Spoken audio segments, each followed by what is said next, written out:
warahmatullahi wabarakatuh dan salam sejahtera.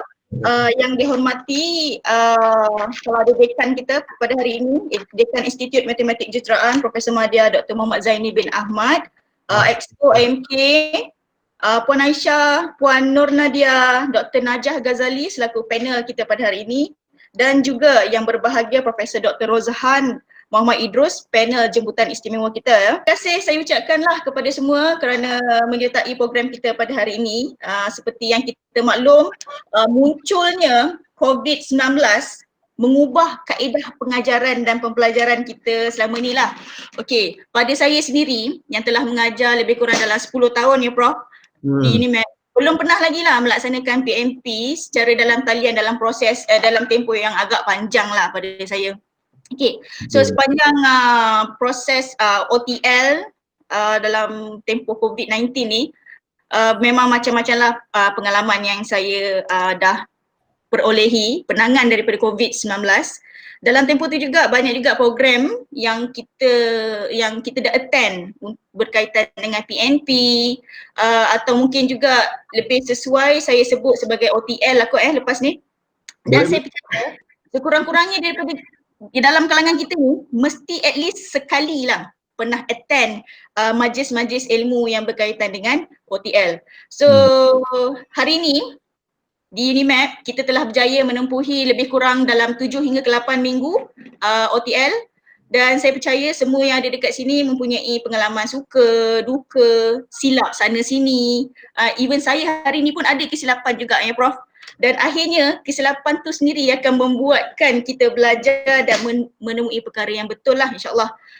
Ataupun ada dalam kalangan kita sekarang ni sampai ke sudah tak jumpa-jumpa pun penyelesaian. Okey. Kami mengambil inisiatif ni lah Prof, menganjurkan program secara santai untuk berkongsi cabaran-cabaran yang pernah dihadapi oleh rakan-rakan panel kita yang merupakan syarah dari IMK, dan bagaimana mereka melaksanakan OTL dari aspek pengajaran, penyediaan bahan diskusi dengan jayanya dan bersesuaian serta disambut baik oleh pelajar-pelajar mereka lah. Untuk makluman semua, program kita pada hari ini dibahagikan kepada 3 sesi. Okay, sesi pertama adalah perkongsian bersama 3 orang panel IMK dulu. Kemudian kita susuli dengan sesi komen penambahbaikan dan injection daripada panel istimewa kita, Prof Dr. Rozhan, dan kemudian sesi soal jawab lah, baru kita buka sesi soal jawab. Bagaimanapun soalan-soalan yang terbit dari benak fikiran tuan-tuan dan puan-puan sekalian boleh ditulislah dekat ruangan komen dari semasa ke semasa. InsyaAllah kita akan bacakan di sesi Q&A nanti. Tanpa melengahkan masa, saya ingin meneruskan majlis dengan perkongsian pertama daripada panel IMK. Mungkin kita boleh mulakan dulu dengan Puan Aisyah Muhammad Noor, boleh Rahim, Assalamualaikum. Semua apa khabar? Alhamdulillah. Harap semua sihat dan terus bersemangat ya, insyaAllah. Sekarang saya nak share screen saya. Ini antara skrip yang biasalah ya. Can you see my screen? Okay. Right. Ada? Bismillah. Okay ya. Saya tak buka Gmeet lagi ya. Saya terus share entire screen slide presentation saya. Bismillahirrahmanirrahim. Saya minta Prof perbaiki proses saya, dan jika ada rakan-rakan yang nak tambah apa-apa atau soalan, nanti saya buka saya punya soalan di slide saya ni ya. Okey, yang pertama ini adalah sesuatu yang baru kepada semua orang, dan saya merasakan bahawa satu tema untuk diri saya sendiri adalah saya kena pastikan bahawa change is the only constant, insyaAllah. Untuk sesi saya akan bahagikan kepada 3, iaitu my challenges, what's working and what's not working, and then I am still thinking about those issues, what's working and what's not working. And I have about few questions, 4 exactly to Prof, about how can I improve from my processes. Okay, now before we start,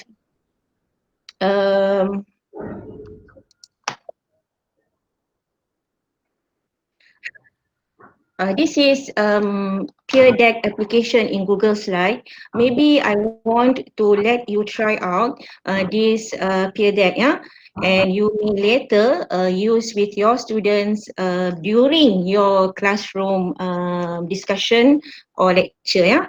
So I want to try this one, and I want to give opportunity for you to try as well. It is one question, only one question. Can you go to the link provided? Yeah. I have question there. And then this is the questions. Are you thinking about new norm in teaching and learning? Ada dua ya. Yes or not sure. So I hope I able to access peer deck presentation. I need your feedback on this question. Okay, can you go to joinpd.com, and then this is the code. The code. Can you have a try? So while I'm presenting my material, I am exposing to you tools that is possible to use during our classroom discussion. Yeah. Mana So kod dia? anyone? Huh? Kod dia? Yeah. Okay. One student already connected. Ada kod So dia? this is Kod dia, kod. boleh kod dia CCPMK, Prof. Oh, yang tu. Yes, ini kod dia CCPMK. Cari number. So actually you can just start the class and student can respond while you start the class, and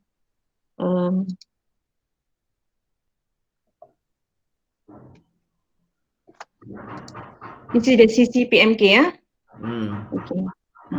4 students connected. Let me check. How can I access to the peer deck? I use it for one time only.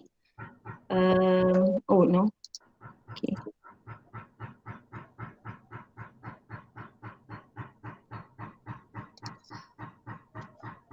Okay.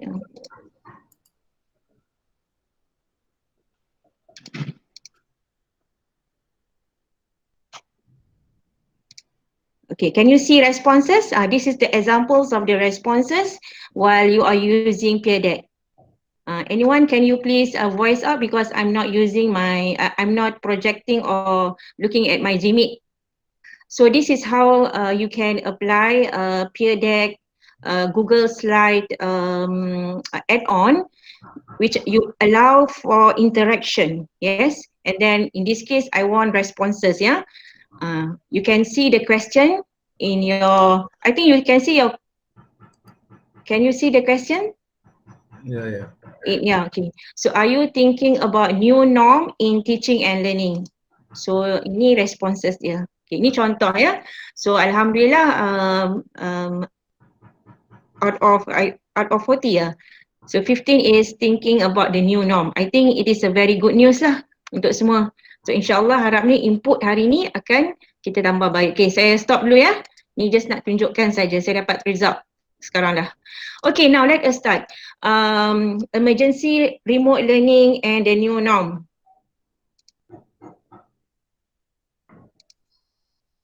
This is another application for peer deck. Maybe later you can check out how you can use stress check in peer deck to help your students stress check. Saya guna sekali saja, kemudian saya tak guna sebab time consuming as well. Okay, so my challenges, what's working, what's not working. Saya tanya satu soalan saja pada student saya. I think this is during week 14, the last week. I want them to share their experiences in my own classroom, and I will discuss students' feedback.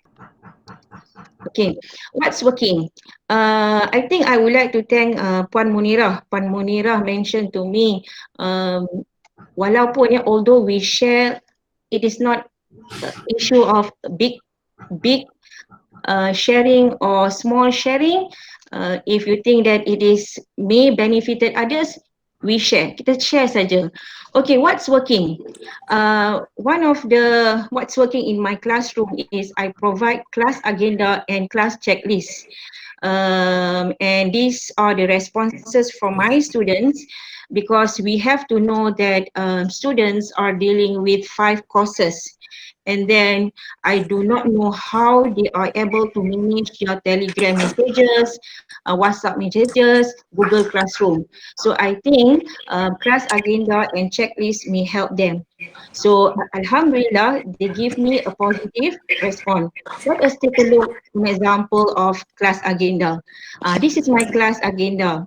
I will post this class agenda Monday, that particular week, let's say week 11, first day, Monday, I will post this agenda and I will let them know about our discussion for that particular week, and I highlight my tools as well as I just take note on attendance so that they are aware of their attendance during my lecture class. This is an example of my class agenda. I will post it in Telegram. This is my example of class checklist for that particular week. So I think it is a very good idea. It is not only helps me to focus on my weekly agenda and my weekly checklist, as well as to the student, yeah. So I tell them about exercise that they need to do, quiz for that particular week, and then what they need to do in their project. For example, in this case, I ask them to prepare their pair list. And then when you start to move week by week, you start to improve the way you present your material. So in this case, I start to improve in terms of providing them the exact date and exact time so that they're aware of what they need to do at particular week. So inshallah, it is a signal that we cannot find the best way at one time. We are keep on moving and learning from our own process. So sampai ke minggu yang ke-15 until minggu 14, we don't have any lecture class, but they still have something they need to do. So alhamdulillah, for example, I avoid to keep on reminding them on WhatsApp and Telegram. That is my weakness. I don't want to disturb them too many messages via Telegram and WhatsApp. That is why I just post it one time, and then they must be aware of those things that they need to do for that particular week. So hopefully my checklist and class agenda would be helpful for others as well. So next, what's working? Jamboard and Google Meet. You can read the responses from the students, yeah. I am using from Rozhan, I am using synchronous, masih synchronous, yeah. So I hope next semester I can focus more on asynchronous, yeah, rather than synchronous. While using Google Meet, it is important to lecturers to write something, yes. So I am using Jamboard to help me integrating the online class and then my writing as well. So I need to write, I don't have my PPT slide, I'm using my textbook, so that is why I need whiteboard. So Jamboard is my best combination, and it seems that students also prefer this method of delivering while you are in your Gmeet session or Google Meet session. Okay, so if you want to read more, I can give you the slide later, yeah. And then this is another way of managing your classroom, because I think you must make sure that every materials being accessible to student as easy, as effective as possible, kan. So after each class, I will attach all those recorded link and then my Jamboard in PDF file for their further references. And again, I write down, you can see from here, I write down the LO for that particular class or video. So LO ni, I think it helps students in terms of telling them what they should know for that particular week, 1st June, for example. So this is how I manage my Jamboard and Gmeet in my Google Classroom. And do not forget, I think LO might be helpful for the student as well. If you have any questions, please write down in the chat room, yeah? Okay. I think I should open the Q&A using Google Site. Okay. Okay, now what's working? This is another adjustment I made during my remote learning emergency, ya. Sebenarnya I have internet problem juga, Prof. Saya ada masalah internet. Sebab saya menggunakan mobile data, saya ada masalah bila you nak access mobile data from your mobile to your desktop kan, asyik terputus sahaja. So sebenarnya bila internet you terputus kan, you memang akan demotivate. Jadi perasaan tu saya boleh rasa pada student. Saya juga demotivate early of emergency remote learning. Dalam masa 2 minggu ke 3 minggu saya memang demotivate, dan saya walaupun saya tahu banyak tools, tapi saya sendiri, I myself stuck because I know too many but I don't know how to start. Alhamdulillah, however I managed to slow down and pick up ya. So jangan risau, kita slow down and pick up dan cuba cari kawan-kawan kita yang boleh bantu kita, insyaAllah ada. Okay, Kahoot session apa yang saya buat, saya dapati pada minggu yang ke-11 saya sendiri, I myself find that my classroom is not too interactive, and then boring, kita rasa boring, kita pun rasa boring kan, nak ajar, nak cakap seorang-seorang contohnya. Jadi I'm using Kahoot, sebenarnya before MCO pun ataupun COVID saya gunakan Kahoot in my classroom, Quizizz and GC. Cumanya what's extra, emergency remote learning allow me to utilize all these platform. So saya dah tahu dah benda ni, cuma saya tak boleh utilize. Alhamdulillah bila ada COVID saya dapat utilize. Bagaimana saya gunakan Kahoot? Kahoot saya gunakan pada minggu yang ke-11 contohnya, I use this Quizizz for self-learning practice. I give them the link as their self-learning practice or pop quiz, and then Quizizz during katakan week 11 saya dah boring, saya sediakan satu video about the lecture class, and then I want to know whether they watch the video. Then I started the class with Kahoot session. So sejam kelas saya tu memang sejam on questions yang I construct based on that particular video, and I discuss with them the takeaway from each question. So at least I know, the first advantage is I know whether they watch the video or not. I can monitor them. Secondly, I can highlight what they should know through the questioning activity, and then third, I can help them in terms of deepen the understanding. Once we construct questions, kita construct the basic questions saja dulu. Kita nak tahu whether the level basic dia ready ataupun tidak, then we go deeper. So saya rasa ini salah satu strategi yang kita boleh gunakan, or kita pelbagaikan approach kita dalam GMeet. Okay. So ini respon daripada student. Sekali lagi, kemudian bila kita gunakan Kahoot, kita jangan terus tanya soalan yang kita nak tanya tu. Kelas kita 8 pagi ataupun 9 pagi let's say, saya rasa student pun letih, boring pun ada. Kebanyakan feedback student kelas mereka yang Prof daripada pagi sampai ke petang, mereka mengadap laptop Prof. Okay. Ya, itu yang saya tanya student ya. Jadi kadang-kadang saya ubah soalan, for example, did you make some preparation for today class? One word, your feeling at the moment. In one word, you are happy when. So at least kita seolah-olah tanya khabar dulu, baru kita go to our content. So mungkin nanti Prof tambah baik untuk saya punya strategi ya. Kemudian sama juga, I will attach everything, the Kahoot and Quizizz in my GC for helping them in terms of self-reflection. Maybe dia nak buat lagi, mereka boleh buat outside of the GMeet session. Okay. Ini Kahoot dan Quizizz saya. Ini continuous assessment disebabkan oleh COVID-19 ya. Kita terpaksa convert all the final exam kepada project. So Alhamdulillah, it seems that our project give them experiences in terms of looking at the application and applying the data analysis. Jadi ini feedback yang baik untuk continuous assessment. Even surprisingly, ini data saya ya, saya kutip semasa minggu lepas tak salah saya, I collect from my saya ada dua kelas, it seems that they prefer project. Ini sesuatu yang bagi saya terkejut jugalah, because I thought mereka masih nak sekurang-kurangnya mix. Okay, why kebanyakannya give me respon yang they can know the application and lebih easy untuk score. Saya rasa tak nafikan project easy, because test and final exam we have to know that isu dia mungkin ada isu tersalah mistake ataupun isu dia terlupa, ada banyak isu kan bila kita melibatkan one assessment saja.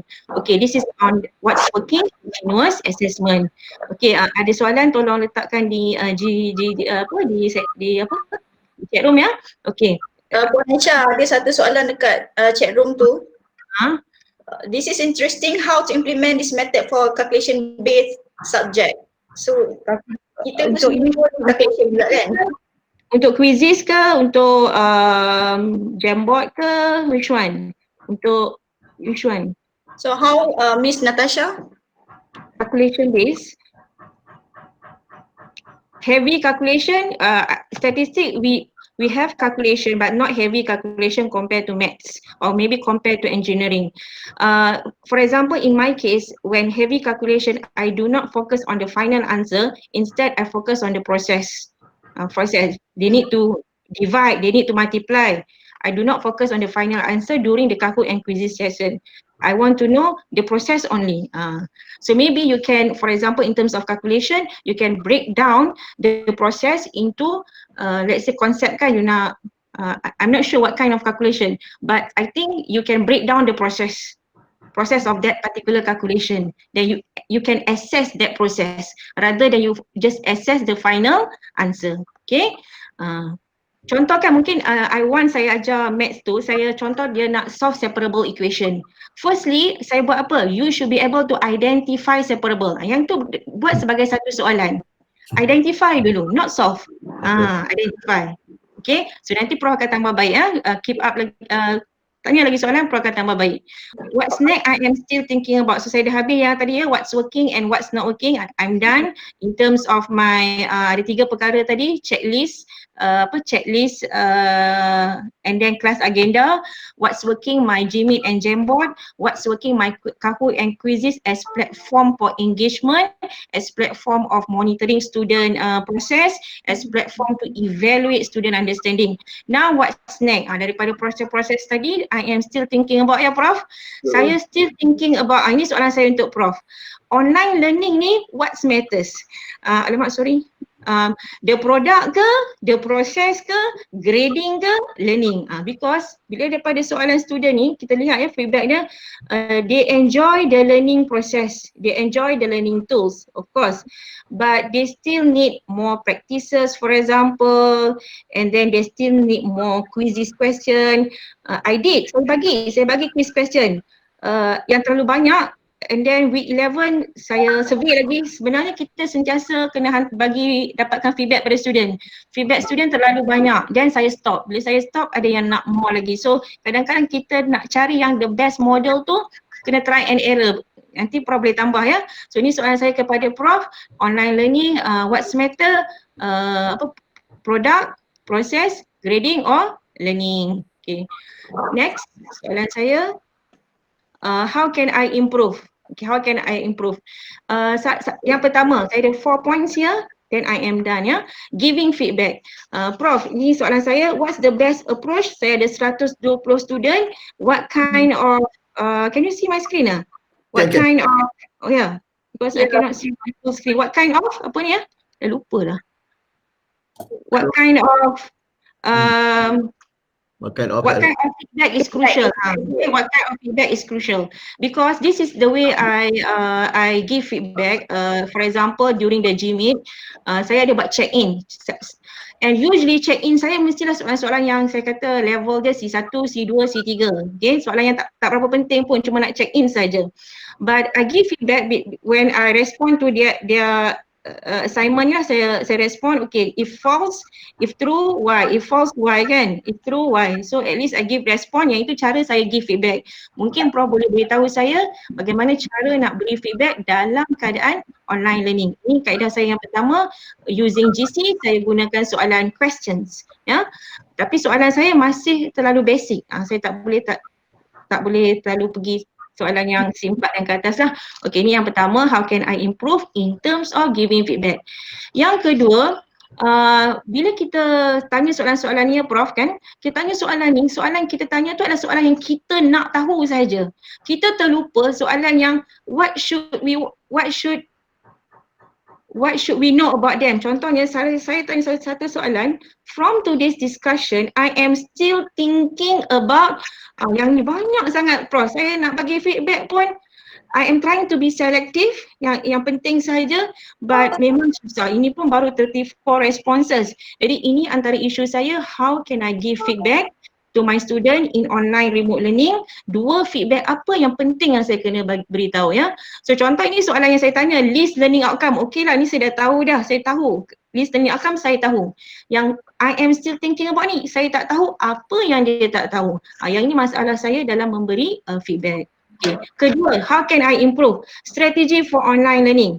Saya ada cuba Padlet, nampaknya Padlet saya not working because student mungkin because of my subject kami subject service prof, kami bukan engineering student, jadi mungkin dia punya minat pada subjek tu tak seminat dia dalam subjek engineering dia. That is the first issue maybe. Second issue maybe they cannot really see the application of that particular subject, statistik contohnya. Jadi bila kita nak allow for collaborative, interactive, engaging ni, saya berusaha pun, contoh Padlet ni kalau tengok saya stop sampai April saja because saya tanya if you have any questions post in my Padlet pun tak ada. When I am trying to do some activity ada sikit tapi saya dah stop. Saya buat sekali saja saya stop. Mungkin Prof boleh add up important way or approach macam mana kita nak collaborative, interactive, engaging during online, sebab for me proses yang paling penting adalah student, bukan saya. Bukan saya give them all the materials, bukan saya give them all the information that they need to know, tapi saya nak tahu what they know. Jadi saya perlukan satu aktiviti. Jadi mungkin Prof boleh tambah baik di sini ya. InsyaAllah. Okay. Boleh ke Prof? Boleh. Ini what's not working saya. Okay. Yang ketiga, saya ada 4 ya. Strategi for online learning, what's not working? Less is more. Contoh ya, so student saya beritahu, as it is online, I prefer simple. Okay, so simple. Macam mana nak simple kan Prof ya? Kadang-kadang kita dah ada content knowledge tu, macam mana how to make it simple, how to go for less is more, how less teaching more learning. Ini how to. Okay. And then in terms of understanding, jadi saya pun beritahu jugalah post yang mana baik, yang mana tak baik dekat saya punya slide ni ya. So give us time for understanding, exactly don't understand, ada yang understand, ada yang tak understand kan. So we have this kind of challenges, macam mana kita nak dapatkan satu good model for online learning. Okay, lastly how can I improve? In terms of assessment, yang tadi tu in terms of feedback, in terms of teaching, in terms of student learning, yang last sekali adalah how can I improve. So this is my GC, how I manage my assessment plan. Saya letak di sini, saya ada self quiz di sini sebelah kiri. Soalan saya ya Prof, macam mana kita nak adakan quality assessment, standard dia macam mana, and then macam mana how do we assess multiple cognitive ability. Contoh tadi soalan saya yang feedback ni, it's a very macam low level punya, macam recall saja, knowledge sahaja. But I have tried yang for multiple cognitive in terms of my project, tapi I want to know more about in terms of the standard, how do we evaluate them, kita dah ada rubric, macam mana how do we make sure that we achieve quality and standard when we assess student online. Okay, so insyaAllah tips ni saya share kemudian kepada yang berminat. Bagi saya satu tips saja, saya rasa kita perlu ada satu platform ya, platform using technology ni helps me in terms of managing saya punya classroom. Even saya ada assessment room yang khas, ini assessment untuk material saya. Dan sebenarnya dia boleh jadi evidence juga, evidence of your teaching and learning process. So ini saya punya platform, saya menggunakan GC dan mudah.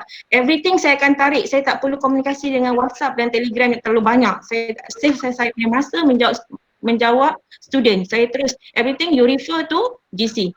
Dan dia dah terbiasa go to GC. What I know, what should I know? Dia kena pergi GC. Saya kena pergi GC. Kita kena biasakan tarik dia ke GC supaya kita tak ada masa nak give respon semua.